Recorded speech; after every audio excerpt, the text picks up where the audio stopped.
Salut à tous, j'espère que vous allez bien dans cette vidéo. Nous sommes aujourd'hui le 2 février 2022. Dans un premier temps, nous allons voir l'intérêt institutionnel sur la totalité des marchés, donc également le marché tradi avec les plus grandes sociétés cotées en bourse. On va voir tout ça juste après. Dans un second temps, nous allons voir le marché des crypto-monnaies, comment est-ce qu'il évolue, est-ce que nous sommes sur un bottom ou pas. Bon, je spoil un petit peu, ça n'a pas pu avancer que ça, donc c'est surtout l'intérêt instit qui va nous intéresser. Et dans un troisième temps, dans le dernier temps, nous allons voir comment identifier une crypto-monnaie avec un potentiel intéressant. Donc je vais revenir également sur cette chasse avec notamment les critères de base que pour ma part je regarde. Donc ça m'a beaucoup été posé en privé et je vais revenir sur ce cheminement. Alors si on regarde le SP 500, le Nasdaq, l'intérêt institutionnel semble revenir, et quoi de mieux qu'identifier des petites structures en W pour s'en rendre compte. Le marché, notamment le marché des actions, est pricé par les bons résultats. Donc on est dans une saison où les bons résultats va prendre le dessus, et c'est ce qu'on peut voir justement avec les résultats de Apple ainsi que Google. Alors j'avais ouvert une page voilà, ici, par exemple les résultats d'Apple, les estimations, bah, on les a pulvérisées de plusieurs milliards de dollars. Donc est-ce qu'on attendait? Ce sont donc des chiffres réalisés en fin d'année 2021 et qui sont publiés que maintenant. Donc, est-ce que justement on attendait cette petite frayeur des taux pour instaurer un bottom avec ces excellents résultats? Donc, est-ce que tout le marché a été pricé du début jusqu'à la fin? Donc, on va pas crier à la théorie du complot, mais si on prend un petit peu de recul, ici, grosse distribution avant l'annonce des taux. Donc, ici, pas mal de personnes étaient, je pense, au courant. Les taux sont annoncés, bam, on crash. Un bottom semble se poser quelques jours avant les résultats de Apple qui sont excellents. Le W se forme, puis nous avons les résultats de Google qui sont excellents également. Et là, par la suite, on attend quoi? On attend les résultats de Facebook et d'Amazon. Donc, l'intérêt institutionnel semble être revenu. Ça nous amène à accroître la confiance justement que nous avons envers l'action qui nous déverse de plus en plus de dividendes chaque année avec un cours qui ne cesse d'augmenter, et donc le cycle continue tant que les grandes sociétés, tant que les GAFA vont bien, le marché traditionnel continuera d'aller bien, et le BTC a tendance à suivre ces mouvements-là qui sont créés par finalement les mêmes personnes, c'est-à-dire ceux qui ont du pognon. Et ces petites structures, pourquoi je vous dis ça? Parce que simplement ces petites structures, on les retrouve sur les actions en lien avec le marché des cryptos ainsi que les crypto-monnaies, avec notamment Coinbase. Donc ici, je l'identifié avec une petite barre verticale. Le 9 février, nous aurons les résultats de la fin d'année 2021. Et pour rappel, il y a eu l'entrée, bon, il y a eu l'entrée en bourse depuis bien longtemps, mais il y a eu le top 1 sur le Play Store américain, et donc énormément de transactions, euh, et qui a donc généré énormément de bénéfices. Tout ça pour dire que je pense que ces résultats devrait être assez bullish, et c'est ce qui pourrait justement nous pousser à mettre en place une structure en W plus importante, et surtout derrière la trendline après qu'on ait eu notre divergence haussière qui se soit confirmée. Alors important que je revienne là-dessus, parce qu'ici certes on a une structure en W daily qui semble vouloir se former. Il va falloir attendre la validation de cette fin de journée pour la valider. Mais ici, la divergence haussière n'a pas pris vie. Donc on peut encore pousser la divergence, faire de nouveaux plus bas, tant que justement cette petite news ne soit pas passée. Donc ce qui pourrait générer justement cette structure derrière cette trendline. Après le 9 février, ça serait très très intéressant, et on peut retrouver ces mêmes cas de figure sur, que ce soit sur Marathon, Hive Blockchain ou Riot. Mais à la différence de Coinbase, ici nous avons des momentum qui sont bien plus avancés que du côté de Coinbase. Ici on le voit. Hop, j'ai pas mis à jour tout ça. Hop. Alors je vais être précis, je vais juste enlever l'histogramme, histogramme 2. Va falloir attendre la fin de journée. On attendra la fin de journée pour valider cette divergence haussière et donc par la suite valider une potentielle deuxième structure. Donc très intéressant de voir également que cette structure a lieu autour des précédentes. Donc c'est une bonne chose. L'intérêt institutionnel semble revenir sur la totalité du marché un petit peu trop tôt. Et qu'est-ce qui va me permettre de réinjecter du cash par exemple sur les marchés? Je suis aujourd'hui assez exposé pour ne pas courir justement après le premier signal. Certes, ça vous permet d'être extrêmement early, mais pour ma part, j'ai l'impression que le marché aura besoin de structurer et de consolider, ce qui va nous permettre de mettre en place des petites structures derrière ces trendlines et former par la suite de grandes structures et avoir un bottom posé avec des chances bien plus importantes de votre côté. Hop, j'efface tout ça. Donc le signal que j'attendrai de mon côté, on a une reprise institutionnelle du côté des actions, donc c'est la première chose. Bon, la première chose, c'est la divergence haussière qui doit se confirmer. La deuxième chose, ça sera les structures derrière les trendlines. Donc c'est déjà une bonne chose d'en voir ici, hein, parce que les précédentes, c'était en fin d'année 2021, donc en octobre, novembre, décembre. Ça va faire bientôt 5 mois. 5 mois, ça aura été long. Donc à voir par la suite si c'est un rebond ou si c'est une reprise de tendance haussière, parce que pour l'instant, je vous le rappelle, nous sommes simplement dans un range borné entre cette bande haute et cette petite bande basse. On le verra par la suite sur Trading Light. Beaucoup d'ordres qui défendent ces niveaux de prix et beaucoup d'ordres en achat ici. Donc depuis la précédente vidéo, j'avais identifié cette petite zone qui correspond simplement au volume échangé sur la précédente tendance haussière et on tombait tout pile sur le POC. Donc sur le niveau le plus échangé entre ce niveau-là et ce niveau-là.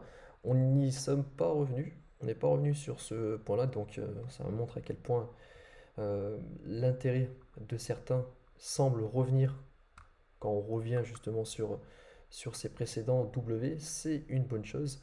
Maintenant, vous le voyez, cette trendline euh, identifiable par tout le monde. Je pense qu'une fois qu'on aura une petite cassure, on aura besoin de structurer une petite structure derrière. Vous le savez, la cassure de la trendline, c'est un signal bullish. Beaucoup le savent et malheureusement, donc, ça fera effet inverse. D'où l'importance de structurer une petite structure derrière celle-ci. Donc ça, c'est le signal beaucoup plus safe. Enfin, c'est le premier signal pour ne pas se précipiter sur les marchés. Je n'ai pas encore commencé pour ma part à réinjecter du cash. Le deuxième signal pour ma part, ça sera de structurer une pattern de retournement en weekly. Donc ici, je l'ai identifié. Nous avons fait un nouveau plus bas. Si nous clôturons au-dessus des 39 000, on aura une pattern de retournement avec des spreads qui sont négatifs. Donc c'est une excellente chose. Ça reviendrait à avoir à peu près ce scénario qu'on a eu avec ce point bas et au moment où nous l'avons cassé, c'est-à-dire ici, avoir un potentiel premier rebond. Et pour les plus patients, le scénario le plus safe, c'est d'attendre la structure, cette fois-ci en weekly, derrière la trendline, avec des spreads encore négatifs. Et ici, bah, vous avez les trois scénarios. Donc, hop, la petite structure derrière la trendline en daily. En deux, la pattern de retournement. Et en trois, la structure weekly derrière la trendline. Donc, en fonction de combien vous êtes exposé sur le marché et en fonction également de votre agressivité, vous pouvez plus ou moins réajuster du cash sur le marché en fonction de vos plans. Donc voilà, je voulais revenir sur ça maintenant que ça c'est dit. En termes d'objectifs haussiers, donc bien sûr si tous ces scénarios se valident, si nous avions les divergences haussières qui se valident sur Coinbase, si nous avons les structures, etc. Euh, Par la suite, je m'attends à une reprise du BTC qui va finir tôt ou tard par suivre justement ce qui se passe sur les marchés tradis et ce qui est confirmé également par les actions qui suivent de près le marché des cryptos et qui ont tendance à plutôt, si je puis dire, euh, indiquer la direction dans un premier temps et par la suite le marché des cryptos suit. Donc si nous avons tout ça, je m'attends à une reprise du BTC. Maintenant, jusqu'où? Ça, c'est l'avenir qui nous le dira parce qu'on peut. Alors, hop, si on a notre pattern de retournement qui se valide la semaine prochaine, qu'on a un petit retracement dû justement à la cassure de la trendline euh, qui ramènera un sentiment baissier bullish sur le marché, on aura de l'intérêt à retracer pour aller les liquider. Par la suite, un sentiment bearish qui revient, ce qui peut permettre de structurer cette structure en weekly. Donc c'est prématuré de dire ça, mais c'est pour imaginer dans l'absolu le meilleur des scénarios, ce qui pourrait nous amener à un rebond. On a vu qu'ici on avait énormément de résistance, ici dans les creux de la value, on a de l'intérêt à revenir. Est-ce qu'on fera ça ou pour faire ça par la suite ou est-ce qu'on fera ça? Hop. Ça, personne ne le sait. Et c'est un point également auquel je voulais revenir. Si on a ça, c'est que le bottom, il est posé, certes, mais je serai très vigilant à la suite du déroulement du marché du BTC. Pourquoi? Parce que l'objectif, c'est de ne pas revenir au milieu de range ou en haut de range pour par la suite revenir en bas de range et pourquoi pas même le casser. C'est pas l'objectif. Donc je serai très vigilant sur l'état du marché quand on aura ce rebond. Hop. Quand on aura ce rebond, parce qu'on a de grandes résistances sur la totalité de ces niveaux-là. Et donc, si plus on rebondit, plus on retrouve des spreads positifs, et plus la pression vendeuse est importante sur spot, identifiable avec les premières divergences baissières qui pourront se montrer, il ne faudra pas hésiter, à prendre des profits. J'insiste vraiment. Et mon exposition au risque, donc si ce scénario se valide avec une pattern de retournement, avec la structure weekly derrière la trendline, je pourrais réinjecter sur le marché à faible dose. Par exemple, imaginons, j'avais l'habitude de poser, je sais pas, peut-être 100 dollars par crypto-monnaie. Euh, Là, je réajusterai mon risque en investissant plutôt 20 dollars, 30 dollars sur ces niveaux de prix-là. Donc voilà, je voulais revenir sur ça. Je me répète un petit peu, hein, je le sais, mais j'attendrai vraiment la petite structure en daily derrière la trendline, ça sera la première chose avant de pourquoi pas réajuster un petit peu de cash sur les marchés, mais surtout j'attendrai la pattern en weekly avec pourquoi pas une structure derrière celle-ci en weekly pour valider ces scénarios. Parce qu'on est certes sur des niveaux de bottom, je vous le dis, hein, on est sur des niveaux de bottom, vous le savez dorénavant également, sur les Vegas, le Vegas 3D, 3 jours, c'est un excellent support. Quand on regarde le sentiment il est baissier sur un bad range. Donc qui dit bad range avec un spread négatif, dit pourquoi pas revenir en milieu de range, voire même faire de nouveaux sommets. Mais tant que j'ai pas mes informations qui vont me confirmer que ok, on a tout ce qu'il faut pour repartir, bah, le marché peut faire ça. Et c'est pas le but. C'est pas du tout le but. Maintenant, si on regarde encore le sentiment, on est encore sur des niveaux qui sont extrêmement bas. Sur Glacenode, alors ça m'avait intrigué un petit peu, d'où ma petite vidéo également. Il y a de la prise de profit. Alors, est-ce que maintenant c'est de la prise de profit parce qu'on fait un rebond et que justement le sentiment il est tellement baissier que les personnes qui sont peut-être rentrées ici ou peut-être rentrées ici euh, sont tout juste en bénéfice et donc se retirent, ça se pourrait. Ça se pourrait, mais ce qui est bizarre, c'est qu'on a des prises de profit. euh, Soit beaucoup de particuliers se sont mis d'accord pour se retirer, soit ce sont des institutionnels, parce que là on parle quand même de 2,5 milliards de dollars en bénéfices. Donc, ou alors c'est tout simplement des institutions qui se hedgent et par la suite nous allons faire de nouveaux plus hauts. Mais voilà, je tenais à revenir là-dessus. Donc on n'est pas sur des prises de profit non plus qui sont historiques. mais ça reste assez important à le souligner. Toujours énormément de personnes avec la tête sous l'eau. Hop, je vais actualiser ça. Normalement, ça a été fait, hein. Ok, bon, ça n'a pas bougé. Le momentum, on l'a vu. Côté d'order flow, je prends du recul, hein. J'arrête un petit peu de faire du H1 en H4. Ça devient très lourd quand le marché ne fait rien pendant plusieurs semaines. Donc le daily me convient très bien. Et ici, le point à souligner, c'est que le ratio short dépasse enfin le ratio long. La dernière fois que ça s'est produit, on était sur des niveaux de bottom. Le petit open interest sur la totalité des altcoins, nous sommes également sur des niveaux de bottom. Et ici, donc, hop, pas d'ordre suspect en vue.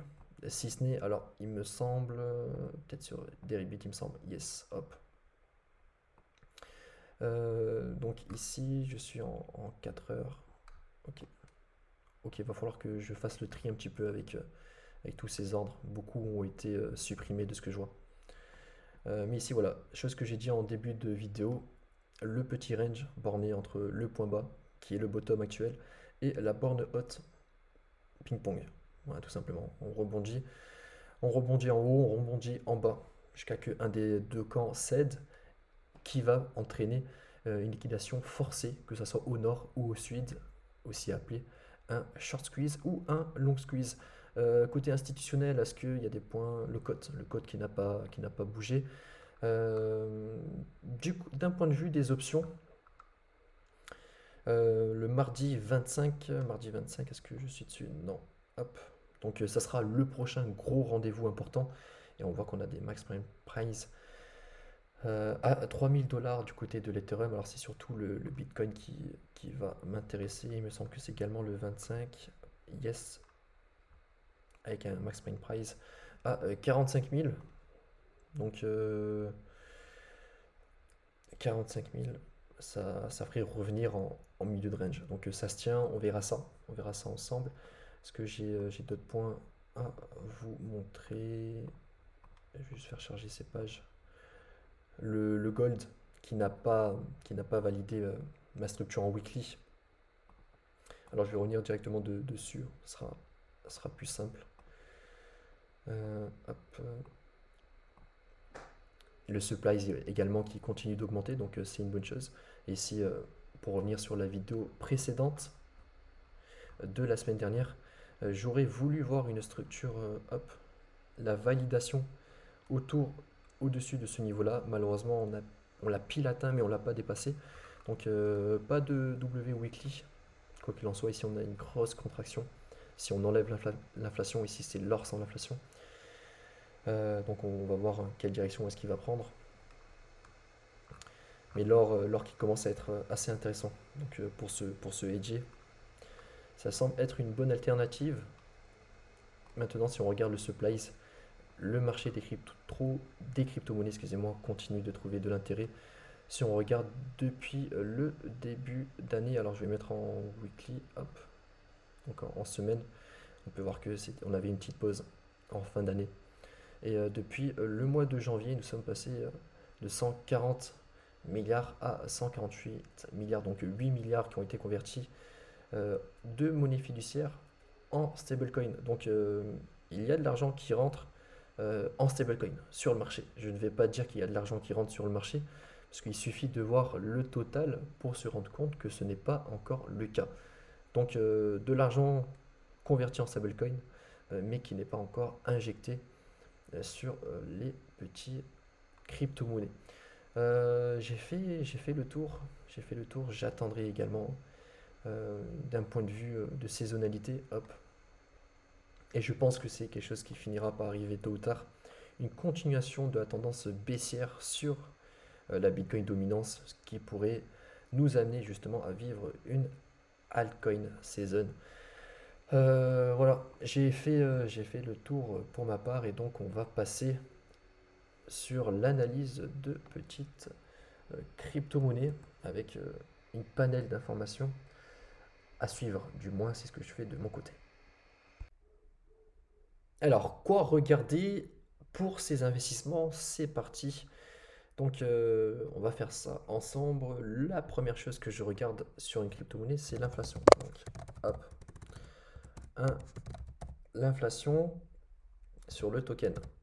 J'ai pris l'exemple très parlant du PSG. Alors pourquoi? Parce que je vais vous montrer ça, vous allez comprendre tout de suite. L'inflation du token, pour regarder celle-ci, c'est très simple. Hop, vous allez sur CoinTrader Pro, vous tapez PSG par exemple et vous tapez Supplies. Vous aurez directement le Supplies. Du coup, Paris Saint-Germain, hop. Alors je vais me mettre en weekly. Donc quand vous voyez des bougies vertes, ça veut dire qu'on injecte des tokens sur le marché. Quand vous voyez des bougies rouges, ça veut dire qu'on burn, donc qu'on brûle des tokens sur le marché, donc des tokens qui sont liquides. Et quand il ne se passe rien, c'est qu'on ne fait rien. Le token du PSG, on va regarder son supplies, hop, le petit token. Il me semble qu'il y aura des matchs de foot, il y aura des tournois, il me semble, bientôt. Donc on retrouve des bonnes localisations. Euh, il me semble que je vous en avais parlé des fan tokens, j'avais fait une liste en ouais, début 2021. On était quelque part par là. On peut voir qu'on retrouve ces niveaux de prix. Et avant de regarder justement la libération du token, avant de regarder l'inflation, etc., j'avais trouvé que le market cap il était très élevé euh, du, euh, du PSG. Pourquoi est-ce que je dis ça? Parce que ici, il me semblait de tête que nous étions à peu près 2-3 millions de market cap. Aujourd'hui, on retrouve ces mêmes niveaux de prix-là et on est à 44 millions de market cap. Et puis, bah, il suffit de regarder, hop, market cap, all. Si vous regardez le prix, ici, on revient sur des niveaux de bottom, mais si on regarde le market cap, on est bien plus élevé que sur les niveaux des bottoms. Donc, hop, bon, j'ai un petit peu abusé sur le 2 millions, on était plus aux alentours des 10 millions apparemment. Donc ici, qu'est-ce qu'on peut regarder en termes de market cap? Hop, alors je vais surtout revenir sur ça dans un premier temps. Le 9 août, donc c'est pas précis, je suis en weekly, donc on peut avoir un écart de quelques jours, et le 13 septembre. Donc le 8 août et le 13 septembre, si on regarde uniquement le prix, ici, hop, ici donc, nous sommes au moment où les tokens ont commencé à être libérés en masse. Et donc ici, bah, justement, là, étant donné qu'il n'y a pas plus d'entrée d'argent, étant donné que l'entrée d'argent n'est pas plus importante que l'inflation, le cours a tendance à chuter. Et en septembre, pareil, bah, ça a accentué la baisse. Et on le voit également sur le market cap. Hop. Le market cap, il fait. Alors, est-ce qu'on fait de nouveaux sommets? On le voit sur le market cap. Ici, le market cap fait un nouveau sommet, tandis que le prix, lui, ne fait pas de nouveau sommet. C'est-à-dire que juste avec CoinMarketCap, on sait qu'il y a de l'inflation sans même passer par CoinTrader Pro en tapant PSG. Deux petits points supplies. Mais voilà, ça reste quand même bien plus précis de regarder ces informations. Donc, c'est une chose que je regarde. Et si vous voulez être encore plus précis, vous allez. Alors, je ne l'ai pas fait. Vous allez sur le white paper et vous regardez à quel niveau est estimée l'inflation. Normalement, ils le stipulent de leur côté. Bon, il y a déjà des petites pubs, je ferme ça. Sur white paper, ça sera normalement estimé et c'est évoqué en avance de combien est l'inflation de manière annuelle. Là, d'un point de vue économique, tokenomique également, on peut le voir qu'il y a uniquement 16% des tokens qui ont été libérés. Donc cette charte où vous savez que dès que vous voyez quelque chose comme ça, hop, ça va être un bon moment pour prendre des profits. Donc ça, c'est la première chose, à quel niveau les tokens sont libérés. Et si justement, alors si, est-ce que j'ai un exemple? GRT, peut-être GRT, on est à 47%. Il me semble qu'il y a eu pas mal d'inflation également sur The Graph. Alors je dois confondre, hop, j'avais regardé quelle crypto il y a quelques temps. Donc l'idéal c'est d'avoir une crypto-monnaie avec déjà 70%, 80% et plus de tokens qui ont été libérés. Ça, c'est vraiment dans l'idéal, parce que bien entendu, même s'il y a de l'inflation, ça ne veut pas dire qu'on va libérer la totalité du supply dans la même année. Généralement, c'est 5%, 10% par an. Et voilà, avec cet outil, euh, vous pouvez, euh, vous pouvez renforcer votre analyse et être dans une précision avec, vous pouvez agir avec une précision bien plus importante. Voilà. C'est quel token que je regardais il y a quelques temps? Le token GLMR par exemple. Hop. Vous voyez ici, il y a uniquement 8% des tokens qui ont été libérés, ce qui laisse une inflation assez importante. C'est un projet que je vais suivre de près, que j'attends également de mon côté. Alors hop,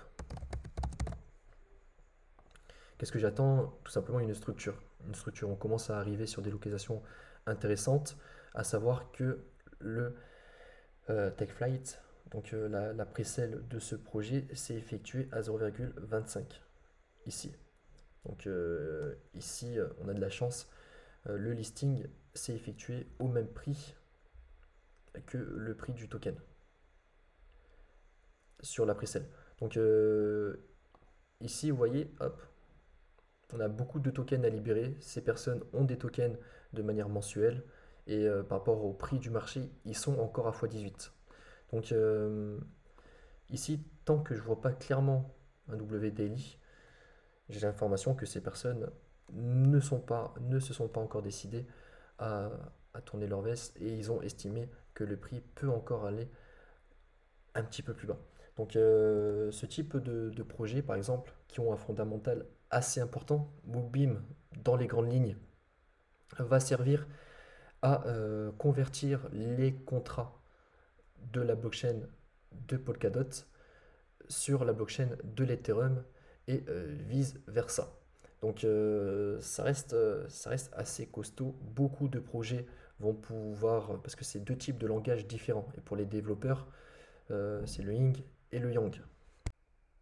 Ça va faire économiser pas mal de temps et on peut estimer que le market cap de Moonbeam devrait sans trop de mal avoir à peu près un tiers du market cap de Polkadot.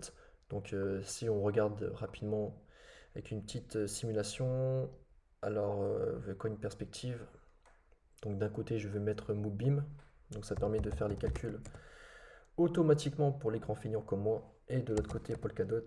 Donc il faut que le supplies soit évoqué. S'il n'est pas évoqué, vous aurez un message d'erreur ici, et ça sera à vous d'aller chercher et à l'identifier manuellement. Ici donc pour un Moonbeam, si nous avons le même market cap sur Polkadot que sur Moonbeam, Moonbeam coûtera 272 dollars. Pour moi, Moonbeam peut sans trop de soucis posséder un tiers du market cap de Polkadot. Beaucoup de projets basés, structurés sur la blockchain d'Ethereum auront de l'intérêt à basculer sur Polkadot. 272 tokens, donc divisé par 3, on n'est pas loin des 100 dollars. Ça, c'est pour le long terme. Là où je veux en venir, c'est qu'on a de l'inflation. On a beaucoup d'inflation. Donc, c'est pas parce que on a de l'inflation dans les prochaines années que je ne vais pas acheter du GLMR qui a un fondamental intéressant si celui-ci commence à structurer des petites structures. Je ne vais pas hésiter. Donc, hop, je vais revenir sur le bon petit PSG. Le premier critère, l'inflation. Et à prendre avec des pincettes. Hop, je supprime ça. Le deuxième critère, ça va être la capitalisation de la crypto. Hop. Et ça, vous le savez, plus le market cap est élevé, euh, moins sa performance est accrue. Une crypto-monnaie qui a 1 milliard de market cap a moins de chances de faire 1 fois 100 qu'une crypto-monnaie qui a 1 million de market cap. Si on regarde purement les chiffres, donc purement mathématiques, c'est ce qui en découle. Donc pareil, à prendre avec des pincettes parce que si vous regardez un projet monstre qui a un fondamental qui va justement permettre de greffer X de smart contracts et qui va générer tant de transactions avec tant de frais, etc., etc., si son market cap est deux fois plus supérieur qu'une crypto-monnaie qui ne sert à rien, la crypto-monnaie 1 aura, je pense, un plus gros potentiel et fondamentalement parlant sera pour un investisseur beaucoup plus safe de se positionner dessus plutôt que sur le shitcoin qui a un market cap divisé par 2 par rapport à A. Donc pareil, ce sont des informations à prendre en compte, euh, mais à prendre avec des pincettes également. Euh, un autre critère, hop, où se trade mon asset. Hop, alors je vais noter ça. Où se trade mon petit asset. Donc vous avez la liste directement, hop, alors directement sur CoinMarketCap. Identifier le nombre de volumes et identifier sur quel exchange est-ce qu'il est déjà positionné va vous permettre d'évaluer son potentiel restant. Si vous avez un projet qui sera utilisé de vous penser en fonction de vos recherches de 20%, 30% de la cryptosphère et qui est listé uniquement sur Gate.io, bah vous savez en fait que son panel de listing est extrêmement vaste. Si vous avez une crypto-monnaie qui est listée uniquement sur Gate.io et que par la suite il a les moyens d'être listé sur Binance, d'être listé sur Kraken, d'être listé sur Yubi, d'être listé sur FTX, bon principalement Binance et FTX, on va pas se leurrer sur ça. Votre crypto-monnaie a bien plus de potentiel qu'une autre crypto-monnaie qui est déjà listée sur FTX, qui est déjà listée sur Binance.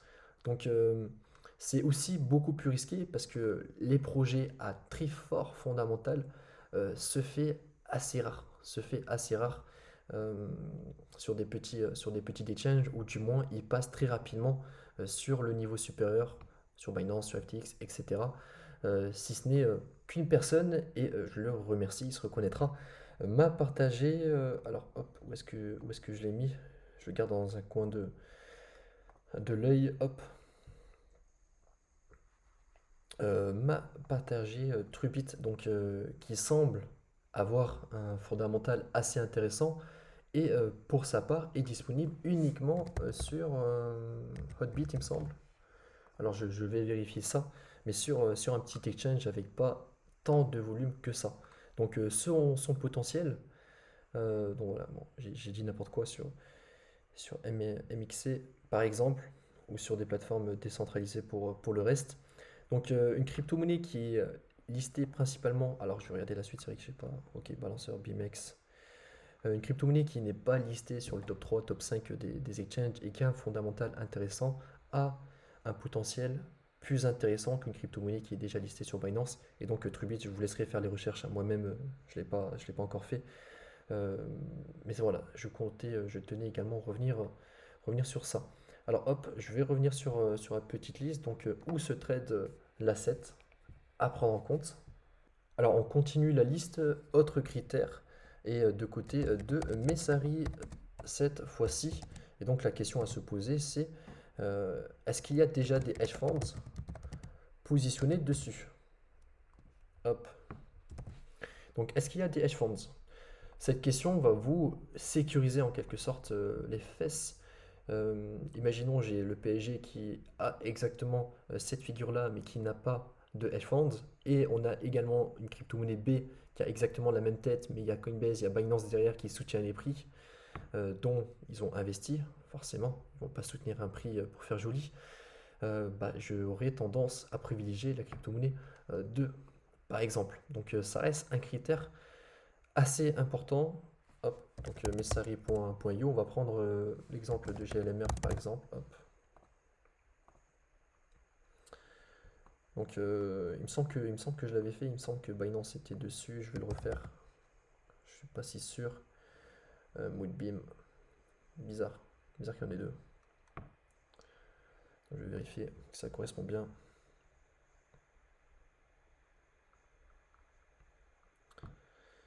Si il veut bien la circulation du supplies.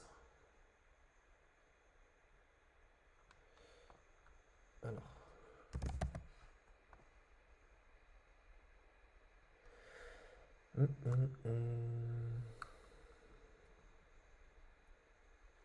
je sais pas ce qu'il augmente tant que ça sur GLMR. Pas étonnant, hein. Il me semble qu'on était à 2 ou 4% il y a quelques temps. Alors si on regarde juste. Alors son market cap, lui, passé de 1 à 4. On est passé de 15 à 5. Donc son prix, lui, a été divisé par 3 et son marketplace a été retiré, divisé par un chiffre inférieur à 3. Donc il y a de l'inflation. Donc il y a de l'inflation qui accentue la baisse et ce qui peut nous permettre d'acheter pour moins cher. Donc autant regarder ici directement. C'est vrai que je ne l'ai pas fait. Donc hop, je regarde juste cette journée, le 11 janvier. Si c'est le listing, c'est normal. Hop. Donc ouais, c'est le 11 janvier. Et par la suite, on a un petit peu d'inflation comme on peut le voir. Donc hop, le 31 janvier.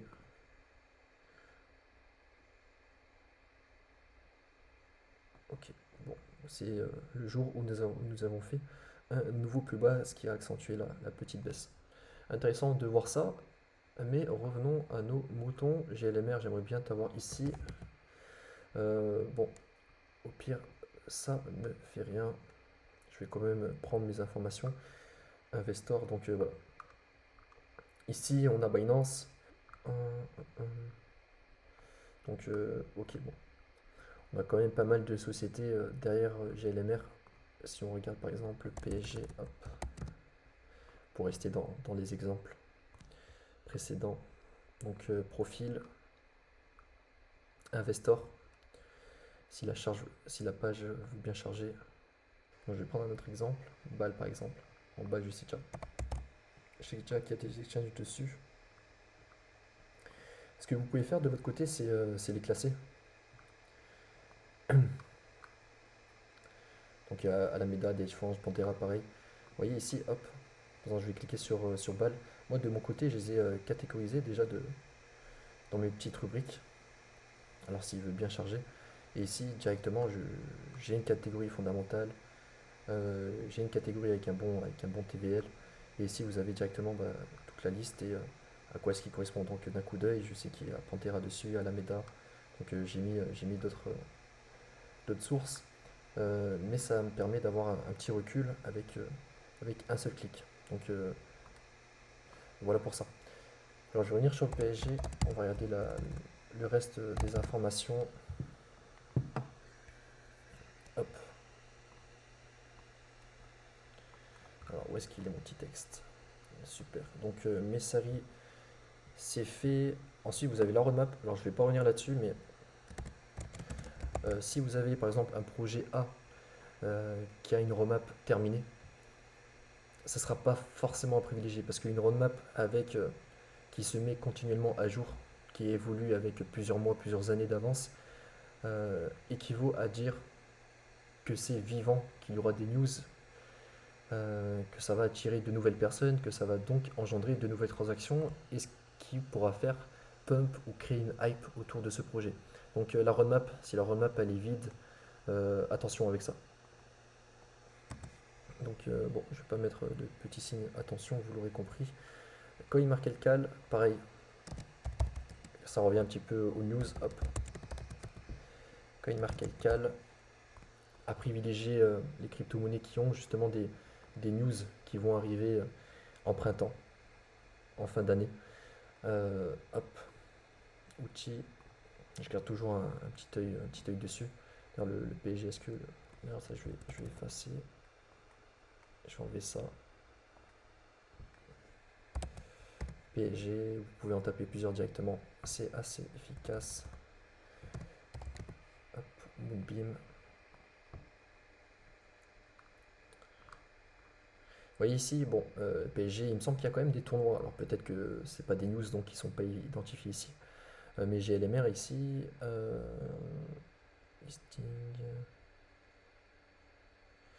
Donc des listings qui se sont effectués en janvier, j'allais dire sales the news, mais ces dates se sont déjà écroulées. Donc le 24, d'ailleurs, je vais juste revenir sur ça. 31 janvier, ok. Ah, c'était pas bon pour Moobim ça. On libère des tokens et en plus il y a un listing qui dit listing dit sell the news, donc de la liquidité pour pouvoir vendre au plus cher, ce qui a accentué une pression vendeuse. Donc à privilégier CoinMarketCal si vous avez d'un côté des news, de l'autre côté vous n'en avez pas. Privilégiez là où vous en avez. Hop, où est-ce que j'allais? Donc CoinMarketCal, c'est fait.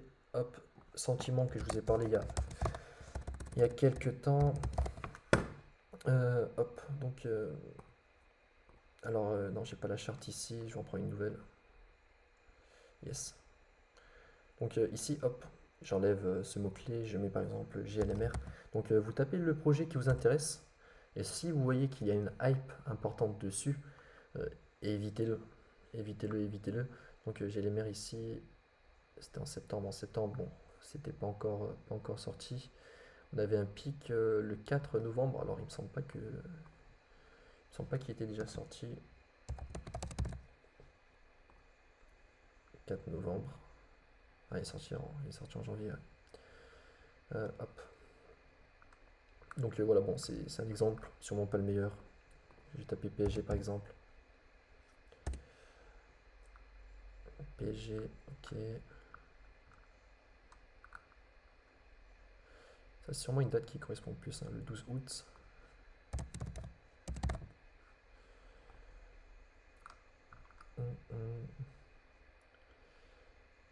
Alors, juillet, août. Ouais. Ah, ici, pareil, hein. Donc, sur Reddit, on parlait beaucoup du PSG. On était sur le sommet de marché. Et en plus de ça, on avait le supplies qui augmentait pour le PSG. Donc, ça demande du travail. Ça demande du travail, surtout quand vous suivez 10, 20, 30 crypto-monnaies, voire même plus. Mais quand vous avez des informations qui correspondent 12 août de cette manière-là, bah, aïe, ça sent mauvais. Le petit sommet pour piéger un maximum de personnes ici. Ouais. Enfin bon. Alors, donc voilà, le sentiment, le PSG, l'exemple parfait. Euh, Autre site à regarder, CoinCheckup. CoinCheckup. Alors, c'est pas du fondamental purement parlant, mais ça peut vous indiquer. Alors, CoinCheckup, je sais pas si s'écrit comme ça exactement. Est-ce que je l'ai mis dans ma liste d'outils? Normalement, oui. Alors, CoinCheckup, je l'aime bien. Je l'aime bien. Ça va pas montrer au sens propre le fondamental d'un projet, parce qu'ici, le fondamental va se baser sur le score algorithmique d'un projet. Donc, hop, je vais prendre Ethereum par exemple. Donc, j'avais fait un chapitre dédié à ça. Ça va surtout montrer à quel niveau le projet il est vivant. Est-ce qu'il répond, est-ce qu'il est actif sur Twitter, est-ce qu'il a comment s'élève la communauté sur Telegram? Est-ce que le projet évoque leur bilan? Est-ce que les chiffres sont donnés? Tout ce genre d'informations qui va nous donner une note sur 5 et qui peut donc vous permettre, parce que ce qui fait vraiment projet soudé, c'est sa communauté en réalité. Donc un projet où l'équipe justement prend soin de bien travailler le marketing, de bien travailler la communication, va engendrer des personnes qui vont avoir confiance sur le long terme et donc va davantage holder plutôt qu'un shitcoin dont personne ne parle et dont il ne se passe rien. Donc on va pas parler du fondamental au sens pur du projet, mais surtout d'un fondamental basé sur un score algorithmique. Donc ça reste une bonne chose. Et donc moi ce que je regarde surtout, ça sera le score algorithmique. Vous avez aussi, tout comme sur CoinMarketCap, des catégories déjà préfaites. Donc vous avez le gaming, les privacy coins, etc. Donc ça peut faciliter également la recherche de crypto. Et donc ici, le score algorithmique, vous avez juste à cliquer dessus pour avoir un classement en fonction de celui-ci. Et, euh, et bon, voilà, bon, je vous le rappelle un petit peu, c'est pas basé sur le fondamental du projet au sens pur. Par exemple, XMR, XMR, bon, Mana Decentraland encore peut-être. Ethereum classique, par exemple, si on regarde uniquement le fondamental, à quoi sert le projet, il devrait être en bas de liste.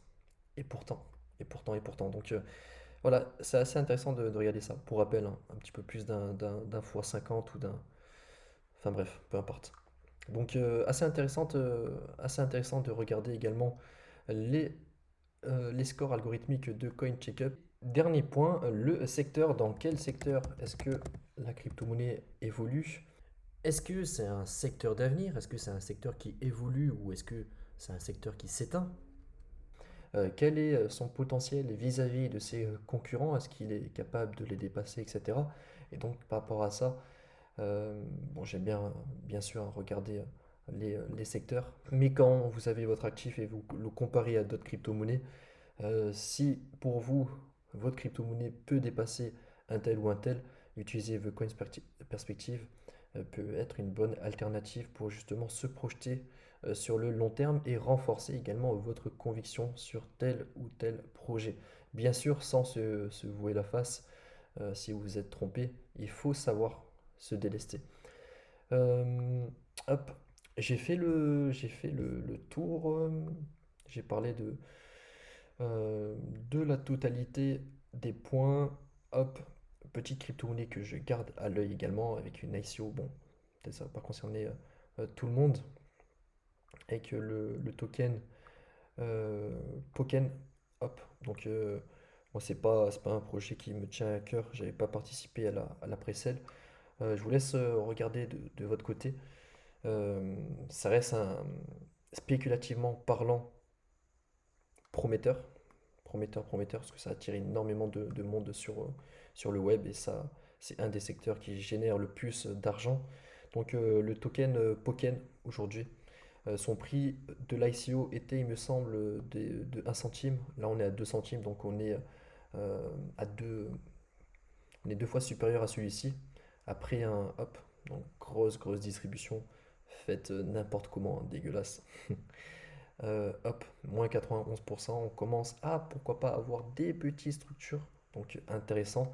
Gardez ça à l'œil, et pourquoi est-ce que je reviens là-dessus? C'est vrai que c'était un exemple que j'aurais dû évoquer quand je regardais justement, alors Pikaïn il me semble, quand je regardais justement les critères de où se trade mon asset, vous avez, pourquoi pas, un projet qui a encore énormément d'avenir. Attention, on ne se passe pas, pas tous les chiffres sont évoqués ici. Bah ici, vous avez une crypto-monnaie qui est disponible uniquement sur Uniswap, PancakeSwap et Digifinex. Alors, je regarde juste s'il y en a d'autres. Non, il n'y en a pas d'autres. Donc, il n'y a pas encore eu de très gros listings. Et à vous de regarder de votre côté, mais je pense que pourquoi pas, ça pourrait arriver à l'avenir. Donc, je vous dis pas d'en acheter, hein. Ça peut très bien faire ça. Mais voilà, si on commence à avoir petit à petit quelque chose comme ça se former, ça serait assez intéressant. Donc voilà, je le garde de mon côté.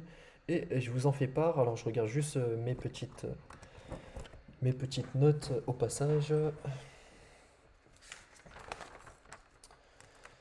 Parce que je note des informations de mon côté en longueur de semaine. Et étant donné qu'il n'y a pas grand-chose à dire, je les regroupe en fin de semaine pour en faire un contenu. Hop. Et je pense avoir fait le tour. Hop. Donc je vous préparer la vidéo long terme sur le BTC avec un changement de paradigme. Je vous préparer ça dans les prochains jours. Il n'y a pas de souci. Et de mon côté, donc, c'est tout bon. Je vous souhaite une bonne fin de semaine. Prenez soin de vous et à très vite. Ciao.